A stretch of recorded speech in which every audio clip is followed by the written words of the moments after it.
Hello दोस्तों आज की इस वीडियो में देखेंगे बीए थर्ड ईयर के फिफ्थ सेमेस्टर के सेकेंड पेपर जिसका नाम है basic of remote sensing and GIS. Subject का नाम है जियोग्राफी यानी भूगोल के फिफ्थ सेमेस्टर का जो सेकेंड पेपर है basic of remote sensing and GIS, उसका यूनिट 3 आज हम विस्तृत रूप में अध्ययन करेंगे।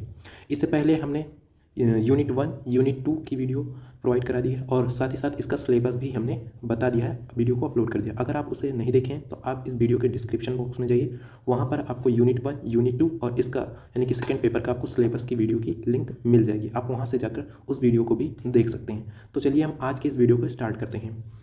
तो इस यूनिट 3 में हमें अध्ययन करना है सुदूर संवेदन उपग्रह प्लेटफॉर्म संवेदन, इन्हीं सब के विषय में हमें अध्ययन करना है। ये यूनिट 3 में इसी का अध्ययन करना है। तो इनमें अलग अलग टॉपिक्स हैं, तो जितने भी टॉपिक्स हैं जहाँ से भी क्वेश्चंस बन सकते हैं उन सभी टॉपिक्स को हम विस्तृत रूप में उसकी हर एक जानकारी देंगे। तो चलिए शुरू करते हैं इस वीडियो को। तो देखते हैं यूनिट 3 जो है, यूनिट 3 यानी कि सुदूर संवेदन के उपग्रह के विषय में, प्लेटफॉर्म संवेदक, ये सारी चीज़ें हमें पढ़ना है। तो चलिए देखते हैं कि पृथ्वी के किसी भी वस्तु को सुदूर किसी भी स्पेक्ट्रम प्रदेश में देखने को सुदूर संवेदन कहते हैं। मतलब कि पृथ्वी के किसी भी भाग या वस्तु या हिस्से को सुदूर मतलब कि जो संवेदक होता है किसी भी स्पेक्ट्रम प्रदेश में देखने को सुदूर संवेदन कहते हैं। ठीक है, आगे हम देखते हैं सुदूर संवेदन बेसिकली समझ रहे हैं कि किसी की मतलब कि उस वस्तु के बिना संपर्क में आए ही स्पेक्ट्रम के माध्यम से उसे उस वस्तु की जानकारी प्राप्त करना ही सुदूर संवेदन कहलाता है। तो हम सबसे पहले देखेंगे प्लेटफॉर्म क्या होता है। तो सुदूर संवेदन के लिए कोई भी हो उसके लिए प्लेटफॉर्म जरूरी है। तो प्लेटफॉर्म क्या होता है? अंतरिक्ष में ऐसा स्थान या स्थिति जहां पर कैमरा या संवेदक लगा हुआ होता है तथा जो लक्ष्य या धरातल के किसी भी भाग की सूचनाओं को प्राप्त करता है, वो क्या कहलाता है? प्लेटफॉर्म कहलाता है। तो अंतरिक्ष में एक पर्टिकुलर ऐसा स्थान जहाँ पर सेंसर या फिर जो संवेदक होते हैं उन्हें लगाए जाते हैं या कैमरा लगाए जाते हैं, उस स्थान को जो क्या करता है, लक्ष्य को यानी कि लक्ष्य या धरातल के किसी भी भाग की सूचनाओं को प्राप्त करने में मदद करता है। तो वो उस हिस्से को क्या कहते हैं? प्लेटफॉर्म कहते हैं। तो प्लेटफॉर्म समझ में। अब आगे हम देखते हैं और भी जानकारी इसमें है। सुदूर संवेदन में प्रयोग किए जाने वाले सभी गुब्बारों, हेलीकॉप्टरों, वायुयानों, अंतरिक्ष शटल, रॉकेटों तथा अंतरिक्ष यानों को सुदूर संवेदन के प्लेटफॉर्म कहा जा सकता है। ठीक है, तो इन सभी के मैंने कि सुदूर संवेदन में प्रयोग किए जाने वाले जितने भी कारक हैं, जैसे कि सभी गुब्बारे, हेलीकॉप्टर, वायुयान, अंतरिक्ष शटल, रॉकेट तथा अंतरिक्ष यानों को सुदूर संवेदन के प्लेटफॉर्म कहा जा सकता है। अब देखते हैं प्लेटफॉर्म जो होते हैं उनके टाइप्स कितने होते हैं। तो प्लेटफॉर्म के प्रकार देखते हैं। प्लेटफॉर्म के कितने प्रकार होते हैं? तो पृथ्वी के धरातल से ऊंचाई के आधार पर, किसके आधार पर? ऊंचाई के आधार पर सुदूर संवेदन प्लेटफॉर्म को निम्न वर्गों में विभाजित किया जा सकता है। कौन कौन से हैं? तो देखते हैं। सबसे पहला जो है भू आधारित प्लेटफॉर्म यानी कि जमीनी स्तर पर भू आधारित प्लेटफॉर्म, दूसरा है वायुमंडल आधारित प्लेटफॉर्म और तीसरा है अंतरिक्ष आधारित प्लेटफॉर्म। तो ये तीन है, यानी कि प्लेटफॉर्म के तीन प्रकार हैं। किसके आधार पर? ऊंचाइयों के आधार पर। तो भू आधारित प्लेटफॉर्म, वायुमंडल आधारित प्लेटफॉर्म और अंतरिक्ष आधारित प्लेटफॉर्म। अब देखते हैं सबसे पहला जो है यानी कि भू आधारित प्लेटफॉर्म किसे कहते हैं, इसे हम देखते हैं। तो इसे देखने के लिए सबसे पहले देखते हैं भू आधारित प्लेटफॉर्म होता क्या है। इस प्लेटफॉर्म के अंतर्गत अनुसंधानकर्ता स्वयं घटना स्थल पर जाकर पूर्व एकत्रित सूचनाओं का सत्यापन कर नई सूचनाओं को एकत्र करने के पश्चात किसी परिणाम या निष्कर्ष तक पहुंचता है। तो मतलब कि भू आधारित प्लेटफॉर्म का मतलब कि खुद पर्टिकुलर वहाँ पर जाकर वहाँ की जो एकत्रित जानकारी पूरी की है उसका सत्यापन करना, तो इस तरीके से उसके पश्चात परिणाम या निष्कर्ष तक पहुँचना। ठीक है, तो ये क्या है? भू आधारित प्लेटफॉर्म। जैसे कि रडार होते हैं वहाँ पर लगाया जाए, डॉपलर, लघु तरंग जो सूक्ष्म तरंगें होती हैं, रेडियोमीटर होता है, स्पेक्ट्रोमीटर इत्यादि कई स्थल आधारित सुदूर संवेदन के यंत्र हैं। सुदूर संवेदन यानी कि ये भू आधारित जो स्थल आधारित प्लेटफॉर्म के ये सुदूर संवेदन के यंत्र हैं, जिनका उपयोग मौसम एवं आगे हम देखते हैं मौसम एवं जलवायु विज्ञान की सूचनाओं को एकत्र करने के लिए किया जाता है। तो भू आधारित जो प्लेटफॉर्म है उनके जो संवेदक हैं उनका प्रयोग मौसम तथा विज्ञान की सूचनाओं को एकत्र करने के लिए इनका उपयोग किया जाता है। अब दूसरा हम देखते हैं वायुमंडल आधारित प्लेटफॉर्म। वायुमंडल आधारित प्लेटफॉर्म के ये क्या होता है, इसमें देखते हैं। वायुमंडल आधारित प्लेटफॉर्म का प्रयोग मुख्यतः वायु फोटो चित्रों को खींचने के लिए किया जाता है, यानी कि वायुमंडल आधारित प्लेटफॉर्म का उपयोग वायु फोटो चित्रों को खींचने के रूप में किया जाता है। इसका उद्देश्य फोटो विश्लेषण तथा फोटोग्रामेटिक अध्ययन करना होता है। ठीक है, इसको प्राप्त करने के लिए वायुयानों तथा क्रमवीक्षक लगे होते हैं, यानी वायुयानों पर क्रमवीक्षक लगे होते हैं, यानी फोटोग्राफ। उसके बाद देखते हैं तो यानी कि वायुमंडलीय आधारित जो प्लेटफॉर्म है, यहाँ पर वायुमंडल आधारित प्लेटफॉर्म का प्रयोग मुख्यतः वायु फोटो चित्रों को खींचने के लिए किया जाता है। ठीक है, इसका उद्देश्य जो है फोटो विश्लेषण के लिए, फोटोग्रामेटिक अध्ययन करने के लिए इसका उपयोग किया जाता है। अब देखते हैं आगे क्या है। वायुमंडल आधारित प्लेटफॉर्म को पुनः दो उपवर्गों में विभाजित किया जा सकता है। एक तो गुब्बारा आधारित प्लेटफॉर्म और दूसरा है वायुयान आधारित प्लेटफॉर्म। गुब्बारा आधारित यानी कि गुब्बारे की मदद से फोटो वगैरह खींची जाती हैं, कहाँ पर सारी चीज़ें पता की जाती हैं, उसे स्वतंत्र रूप में छोड़ के या फिर उसे धागे में बांध फोटो वगैरह खींची जाती है। लेकिन जब ज़्यादा ऊपर जाना है तो उसको हम वायुयान की मदद से भी हम खींच सकते हैं, वहाँ की जानकारियों का विश्लेषण कर सकते हैं। आगे हम देखते हैं जो गुब्बारा आधारित है उसे देखते हैं। तो आजकल मौसम संबंधी वायुमंडलीय दशाओं की जानकारी प्राप्त करने के लिए इन प्लेटफार्मों का काफ़ी प्रयोग किया जाता है। तो मौसम की जो संबंधित जानकारी है उनके प्रयोग करने के लिए इनका काफ़ी इस्तेमाल किया जाता है। दूसरा देखते हैं वायुयान आधारित प्लेटफॉर्म, जो ये है। तो वायुयान आधारित प्लेटफॉर्म, तो ये क्या होता है, सामान्यतः वायुयानों का प्रयोग सुदूर संवेदन के रूप में वायु फोटो चित्रों तथा क्रमवीक्षक बिंबों को प्राप्त करने के लिए किए जाते हैं।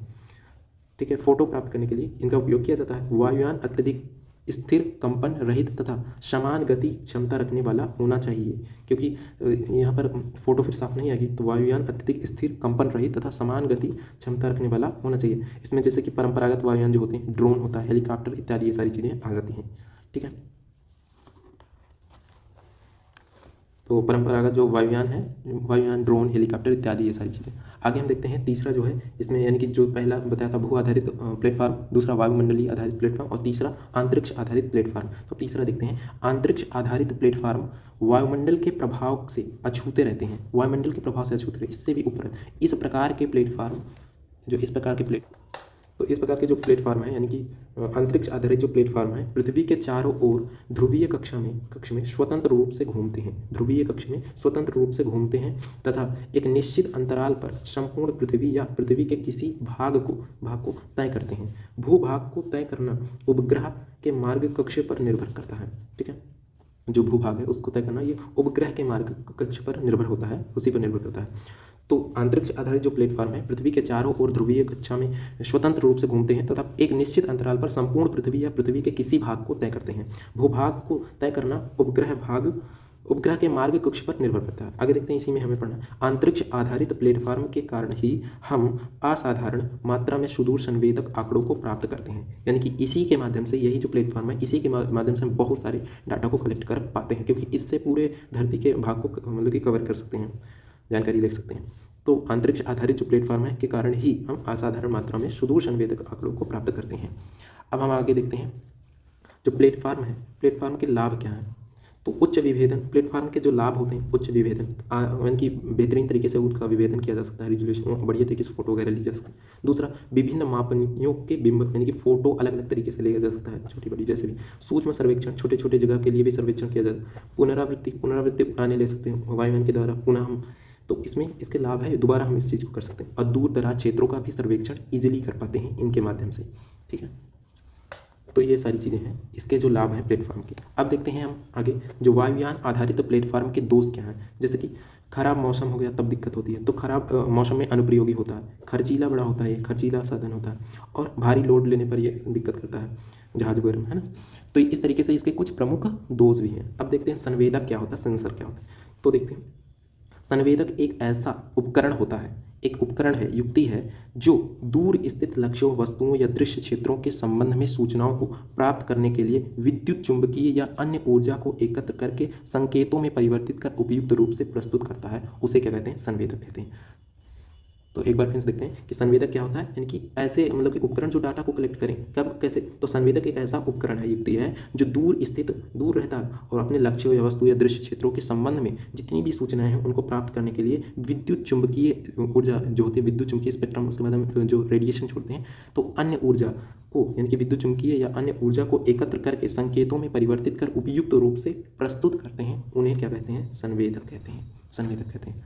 ठीक है, अब हम आगे देखते हैं क्षेत्र संवेदकों के प्रकार क्या होते हैं। क्षेत्र संवेदक क्या होता है, इसे पहले देखते हैं। तो संवेदक जो होता है, संवेदक वह उपकरण है, पहले संवेदक फिर से बताएं, संवेदक वह उपकरण या युक्ति है जो विद्युत चुंबकीय विकिरण ऊर्जा को एकत्रित करते हैं, उन्हें संकेतकों में बदलते हैं तथा उपयुक्त आकारों में प्रस्तुत करते हैं। वो क्या कहलाते हैं, संवेदक कहलाते हैं, क्षेत्र संवेदक कहलाते हैं। ठीक है, आंकड़ा उत्पाद के आधार पर संवेदक जो होते हैं दो प्रकार के होते हैं, एक पहला है फोटोग्राफी संवेदक, और दूसरा है अंकिक संवेदक, जिसमें अंक के रूप में हो, और इसमें फोटो में कि फोटो के रूप में हो, तो कैमरा जैसे हो, स्कैनर में अंकीय रूप में हो, तो नंबर के रूप में। तो संवेदक जो होते हैं मुख्यतः दो तरीके के होते हैं, फोटोग्राफिक संवेदक और दूसरा होता है अंकिक संवेदक।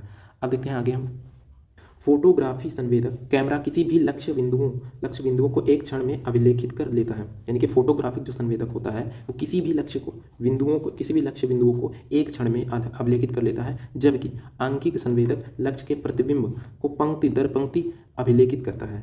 जो फोटोग्राफिक होता है फर्स्ट वाला, वो एक ही बार में कैप्चर कर लेता है, उसको लिख लेता है, उसके स्ट्रक्चर बिंदुओं को अपने क्षण में, मतलब एक ही क्षण में वो अभिलेखित कर लेता है, जबकि आंकिक संवेदक ऐसा नहीं होता, वो पंक्ति दर पंक्ति उसको अभिलेखित करता है। सुदूर संवेदन उपग्रहों में आंकिक संवेदन का ही प्रयोग अधिक किया जाता है। क्यों, उसका भी पता चलेगा। तो सुदूर संवेदन उपग्रहों में आंकिक जो होता है, यानी कि सेकेंड वाला आंकिक संवेदक का ही ज़्यादातर प्रयोग होता है। अब देखते हैं दूसरा, मतलब कि इसमें जो आगे हमें पढ़ना है विभेदन, रिजोल्यूशन क्या होता है, विभेदन क्या होता है, इसे देखते हैं।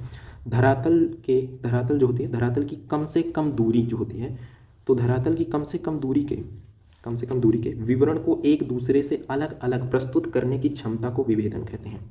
क्या कहते हैं, तो धरातल की कम से कम दूरी के विवरण को एक दूसरे से अलग अलग प्रस्तुत करने की क्षमता को विभेदन कहते हैं, रिजोल्यूशन कहते हैं। विभेदन प्रकाश युक्ति प्रणाली की उत्तमता या कुशलता की व्यक्त करता है।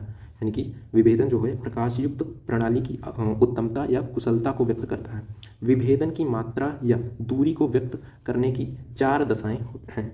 तो जो विभेदन होता है वो विभेदन क्या होता है कि धरातल की कम से कम दूरी को, जो भी दूरियां हैं उसको कम से कम दूरियों को अच्छे से अच्छे स्पष्ट रूप में अलग अलग प्रस्तुत कर पाए, उसकी क्षमता को ही विभेदन कहते हैं। विभेदन प्रकाश युक्त प्रणाली की उत्तमता या कुशलता को व्यक्त करता है। ठीक है, तो विभेदन की मात्रा जो है, क्वांटिटी जो है, उसकी क्षमता या दूरी को व्यक्त करने की 4 दशाएं हैं। तो देखते हैं कौन कौन सी है। तो सबसे पहला स्थानिक है, दूसरा है स्पेक्ट्रल विभेदन, तीसरा है रेडियोमेट्रिक विभेदन और चौथा है तात्कालिक या इसे आपातकालिक विभेदन भी कहते हैं। तो ये 4 तरीके के क्या है, मात्रा या दूरी को व्यक्त करने की दशाएं हैं।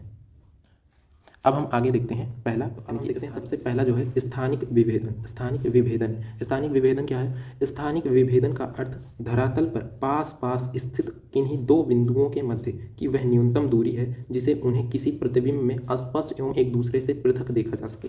तो स्थानिक जो है विभेदन होता है। स्थानिक विभेदन मतलब कि धरातल पर, यानी स्थानिक विभेदन का अर्थ है कि धरातल पर पास की स्थित वस्तुओं को के बीच की दूरियां जो होती हैं, 2 बिंदुओं के मध्य जो उनकी न्यूनतम दूरी होती है, कम से कम दूरी को, उन्हें अलग अलग उन्हें किसी प्रतिबिंब में स्पष्ट रूप से अलग एक दूसरे से पृथक देखा जा सके, उसे स्थानिक विभेदन कहते हैं। ठीक है, तो एक बार फिर से देखते हैं स्थानिक विभेदन। स्थानिक विभेदन का अर्थ है क्या कि धरातल पर पास स्थित किसी 2 बिंदुओं के मध्य की वह न्यूनतम दूरी है जिसे उन्हें किसी प्रतिबिंब में स्पष्ट एवं एक दूसरे से पृथक देखा जा सके, उसे स्थानिक विभेदन। अब देखते हैं दूसरा जो है स्पेक्ट्रल विभेदन।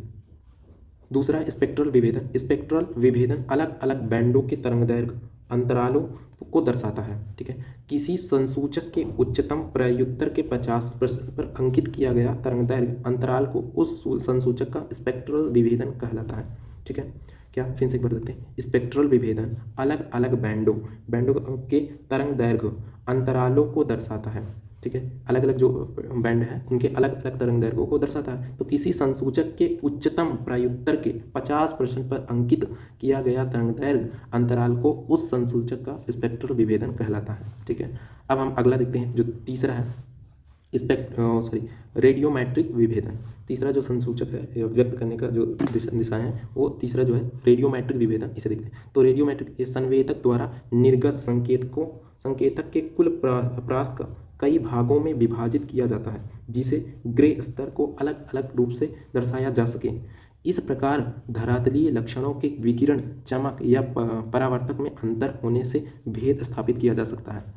तो रेडियोमेट्रिक विभेदन का मतलब है कि संवेदक द्वारा निर्गत संकेतक के कुल प्रास को कई भागों में विभाजित किया जाता है। कैसे? जिसे ग्रे स्तर को अलग अलग रूप में दर्शाया जा सके। इस प्रकार के धरातलीय लक्षणों के विकिरण, यानी कि जो चमक है या परावर्तक जो है में अंतर होने से भेद स्थापित किया जा सके। ठीक है, तो ये स्पेक्ट्रो रेडियोमेट्रिक विभेदन है।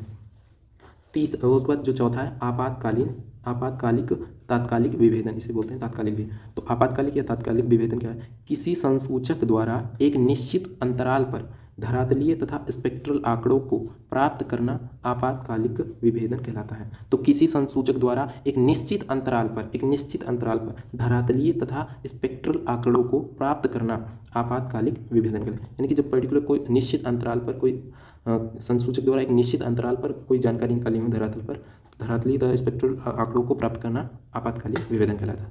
अब हम तो ये हो गया चौथा। तो इस तरीके से विभेदन की जो 4 दशाएं थी उन्हें हमने देखा कि पहला था स्थानिक विभेदन, दूसरा स्पेक्ट्रल, तीसरा रेडियोमेट्रिक विभेदन और चौथा आपातकालिक या तात्कालिक विभेदन। अब हम आगे देखते हैं और आगे क्या पढ़ना है उसे देखते हैं। अब हम देखते हैं इसमें हमें उपग्रह के विषय में भी पढ़ना है। तो उपग्रह क्या होता है? तो ग्रह के चारों ओर चक्कर लगाने वाले आकाशीय पिंडों को उपग्रह कहते हैं, सैटेलाइट कहते हैं, ये सभी जानते हैं। उपग्रह 2 प्रकार के होते हैं, जो कि एक प्राकृतिक एक कृत्रिम है। तो प्राकृतिक उपग्रह जैसे चंद्रमा, जो कृत्रिम उपग्रह जैसे कि अंतर्राष्ट्रीय अंतरिक्ष स्टेशन जो है वो सारी थी, तो कृत्रिम उपग्रह। अब देखते हैं कृत्रिम उपग्रह के विषय में। तो कृत्रिम उपग्रह क्या है इसे देखते हैं।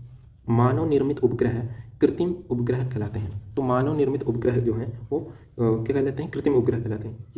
यह वैज्ञानिकों के द्वारा बनाए गए हैं, जिनका उपयोग ब्रह्मांड के बारे में जानकारी प्राप्त करना तथा पृथ्वी पर संचार माध्यम के लिए किया जाता है। तो कृत्रिम जो उपग्रह है उसका उपयोग किस लिए किया जाता है? वो ब्रह्मांड के बारे में जानकारी या फिर संचार या फिर मौसम, इन सभी चीज़ों के विषय में, संचार माध्यम के विषय में जानकारी प्राप्त करने के लिए इसका उपयोग किया जाता है। इन्हें रॉकेट के द्वारा अंतरिक्ष में भेजा जाता है एवं पृथ्वी की कक्षा में स्थापित कर दिया जाता है। तो इन्हें रॉकेट की मदद से अंतरिक्ष में भेजा जाता है और वहीं पर इसे स्थापित कर दिया जाता है पृथ्वी की कक्षा में। आगे हम देखते हैं कुछ इसी के विषय में है। अंतरिक्ष जो है, अंतरिक्ष आधारित प्लेटफॉर्म में कृत्रिम उपग्रह सुदूर संवेदन का प्रमुख प्लेटफॉर्म है। यानी कि जो सुदूर संवेदन का प्रमुख प्लेटफॉर्म है वो अंतरिक्ष आधारित प्लेटफॉर्म है। ठीक है, अब आगे हम देखते हैं और इसमें पढ़ना है। ऊंचाई जो है, ऊंचाई एवं ग्रहपथ कक्षा के अनुसार, यानी कि ऊंचाई और ग्रहपथ कक्षा के अनुसार उपग्रहों को 2 श्रेणियों में विभाजित किया जा सकता है या किया जाता है। एक पहला है भूस्थैतिक उपग्रह या फिर दूसरा सूर्य तुल्यकालिक उपग्रह या इसी को बोलते हैं ध्रुवीय उपग्रह। तो यानी कि अब देखते हैं, मतलब कि इस तरीके से ऊंचाई एवं ग्रहपथ कक्षा के अनुसार उपग्रह के 2 श्रेणियां बताई गई हैं। पहला भूस्थैतिक उपग्रह और दूसरा सूर्य तुल्यकालिक उपग्रह या इसी को बोलते हैं ध्रुवीय उपग्रह। अब देखते हैं, पहला हम सबसे पहले देखते हैं भूस्थैतिक उपग्रह। तो भूस्थैतिक उपग्रह क्या होता है इसे समझते हैं। भूस्थैतिक उपग्रहों को 36,000 किलोमीटर की ऊंचाई पर प्रक्षेपित किया जाता है, उन्हें भेजा जाता है, वहीं पर स्थापित किया। तो भूस्थैतिक उपग्रहों को 36,000 किलोमीटर की ऊंचाई पर प्रक्षेपित किया जाता है तथा इनकी गति पृथ्वी की गति के समान होती है। इनकी 24 घंटे में जो चक्कर लगा रहे हैं उसी प्रकार से जितनी चंद्रमा की गति के सही, तो तथा इनकी गति पृथ्वी की गति के समान होती है पृथ्वी के घूर्णन काल में से मेल खाने वाले वेग से। यानी कि अब देखिए, जो इनकी गति है इसकी गति पृथ्वी की गति के समान होती है पृथ्वी के घूर्णन काल से मेल खाने वाले वेग से गतिमान उपग्रह को भूस्थैतिक उपग्रह कहते हैं। ठीक है, समझा कि पृथ्वी के घूर्णन काल से मेल खाने वाले वेग से गतिमान उपग्रह को भूस्थैतिक वेग कहते हैं। तो यहाँ पर देख सकते हैं ये पृथ्वी है मान लीजिए, और जो भी यहाँ पर सैटेलाइट को, जो भी भूस्थैतिक उपग्रह है, यहाँ पर जो उसकी कक्षा होती है ऐसे होती है, ऐसे रोटेट करती है, यानी कि भूमध्य रेखा के पैरेलल जो समांतर उसी के घूमती रहती है। ठीक है, अब हम आगे देखते हैं जो दूसरा, मतलब कि आगे हम देखते हैं दूसरा जो है, तो जो दूसरा है सूर्य तुल्यकालिक या फिर ध्रुवीय उपग्रह जो पहले बताया। तो सूर्य तुल्यकालिक या फिर ध्रुवीय उपग्रह ये क्या है? इस उपग्रह का मार्ग कक्ष ध्रुव से होकर गुजरता है। ये उपग्रह उत्तरी ध्रुव से दक्षिणी ध्रुव में गमन करती है। याद रखना कि यह उपग्रह का जो मार्ग है ये ध्रुव से होकर गुजरता है। ये उपग्रह उत्तरी ध्रुव से दक्षिणी ध्रुव की ओर चक्कर लगाता है। ये दो ध्रुवीय परिक्रमा करने वाले उपग्रह अपनी उत्तर दक्षिण कक्षाओं में प्रतिदिन दो बार, एक बार दिन के उजाले के दौरान और एक बार रात में, यानी कि रात में पृथ्वी पर एक ही स्थान पर निरीक्षण करते हैं। तो यहाँ पर देखने वाली बात यह है कि जो भी 2 ध्रुवीय परिक्रमा करते हैं, जो भी है करने वाले उपग्रह जितने भी हैं, वो अपनी उत्तर दक्षिण ध्रुव में कक्षाओं में जो प्रतिदिन दो बार, एक बार दिन के उजाले में और दूसरी बार रात में पृथ्वी के एक ही स्थान का निरीक्षण करते हैं। तो ये बताने का मतलब था। अब हम आगे देखते हैं दूसरा, जो मतलब इसी में पढ़ना है उपग्रह के ऑर्बिट्स के प्रकार, जो ऑर्बिट्स होते हैं। तो जीओ क्या मतलब कि, तो जियो स्टेशनरी अर्थ ऑर्बिट, ये लगभग ये सब सतह से पृथ्वी की सतह से 36,000 किलोमीटर के ऊपर होता है। जबकि LEO यानी कि लो अर्थ ऑर्बिट जो होता है, इस सतह से 500 किलोमीटर से 1500 किलोमीटर, 500 किलोमीटर से 1500 किलोमीटर तक बीच में होता है। उसके बाद जो तीसरा होता है MEO यानी कि मीडियम अर्थ ऑर्बिट, ये सतह से पृथ्वी की सतह से लगभग 6000 से 20,000 किलोमीटर तक होता है। उसके बाद जो हाईएस्ट है HEO, अत्यधिक यानी कि हाईएस्ट अर्थ ऑर्बिट जो होता है उसका, तो ये सबसे हाईएस्ट। तो इस तरीके से यानी कि उपग्रह के ऑर्बिट्स के प्रकार जो हैं 4 हैं, GEO यानी जियो स्टेशनरी अर्थ ऑर्बिट, लो अर्थ ऑर्बिट और मीडियम अर्थ ऑर्बिट और हाई अर्थ ऑर्बिट। अब देखते हैं उपग्रह प्रक्षेपण यान। उपग्रह प्रक्षेपण यान जिनके माध्यम से प्रक्षेपित किया जाता है उपग्रह को, तो इस यानी कि उपग्रह प्रक्षेपण यान, तो इस क्षेत्र में भारत जो है, भारत की क्षमता का पहला प्रदर्शन SLV 3 का निर्माण था। यानी कि इस क्षेत्र में जो भारत की क्षमता का पहला जो प्रदर्शन SLV 3 का निर्माण था, 1980 में SLV 3 ने अपनी उड़ान भरी जब 40 किलोमीटर की रोहिणी उपग्रह को ध्रुवीय कक्ष में नज़दीक पहुंचाया। 40 किलोमीटर के ऊपर रोहिणी क्रम को ध्रुवीय कक्ष में के नज़दीक पहुंचाया।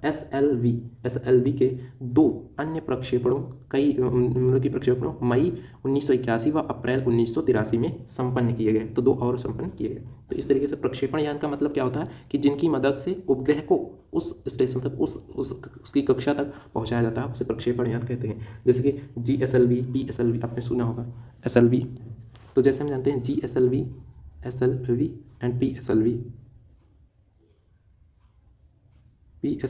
तो GSLV का फुल फॉर्म जियो स्टेशनरी सैटेलाइट लॉन्च व्हीकल और PSLV के पोलर सैटेलाइट लॉन्च व्हीकल। तो इस तरीके से इसका फुल फॉर्म है। तो ये प्रक्षेपण यान होते हैं जिनकी मदद से GSLV यानी कि ध्रुव वाले यानी कि कक्षा में उसको मतलब कि उपग्रह को लॉन्च करना, प्रक्षेपित करना, या फिर पोलर यानी कि भूस्थैतिक यानी कि धरती यानी कि भूमध्य रेखा के समांतर गति करानी, तो ये अलग अलग उसी के आधार पर प्रक्षेपण यान। ये भूमध्य रेखा के समांतर वाली रेखा पर प्रक्षेपित करता है, और ये वाला PSLV पोलर यानी कि पोलर जो उत्तर से दक्षिण की ओर गति करता है। अब हम आगे देखते हैं। और तो आज की इस वीडियो में बस इतना है, क्योंकि इस वीडियो में मैंने कि इस यूनिट में हमने देखा जितने भी इंपॉर्टेंट टॉपिक्स थे, चाहे वो से प्लेटफॉर्म से हो, चाहे संवेदन से हो, चाहे उपग्रह से हो, कृत्रिम उपग्रह, या फिर उसके ऑर्बिट से हो, या फिर उसके जो प्रकार हैं कृत्रिम उपग्रह के प्रकार, जिसके भूस्थैतिक या ध्रुवीय, जितनी भी तरीके से इस टॉपिक से इस यूनिट से क्वेश्चन बन सकते थे, जितने भी इंपॉर्टेंट टॉपिक्स थे उन सभी टॉपिक्स को हमने इस वीडियो में डिस्कस किया। तो आई होप कि आपको ये वीडियो पसंद आई होगी। अगर आपको ये वीडियो पसंद आई है तो वीडियो को लाइक कीजिए एंड अपने दोस्तों के साथ इस वीडियो को ज़रूर शेयर कीजिए, ताकि उन्हें भी इस वीडियो से हेल्प हो सके। और चैनल पर पहली बार आए हो तो ज़रूर इसे चैनल को सब्सक्राइब करें। और हम जल्द ही नेक्स्ट यूनिट 4 की भी वीडियो लाने वाला हूँ। इससे पहले यूनिट 2, यूनिट 1 पेपर सेकेंड जो जियोग्राफी के 5th सेमेस्टर के जियोग्राफी के second paper basic of remote sensing and GIS के बस सिलेबस भी ला दिया। इससे पहले जो फर्स्ट पेपर है इसका यानी कि रीजनल जियोग्राफी, प्रादेशिक जो भूगोल है, उसका भी मैंने सिलेबस बता दिया। तो आप सभी उसकी वीडियो देखने के लिए इस वीडियो के डिस्क्रिप्शन बॉक्स में जाइए, वहाँ पर आपको वीडियो की लिंक मिल जाएगी। तो आई होप दैट कि आपको ये वीडियो पसंद आई हो। हम जल्दी मिलते हैं किसी नए वीडियो में किसी नए टॉपिक के साथ। तब तक के लिए जय हिंद, जय भारत।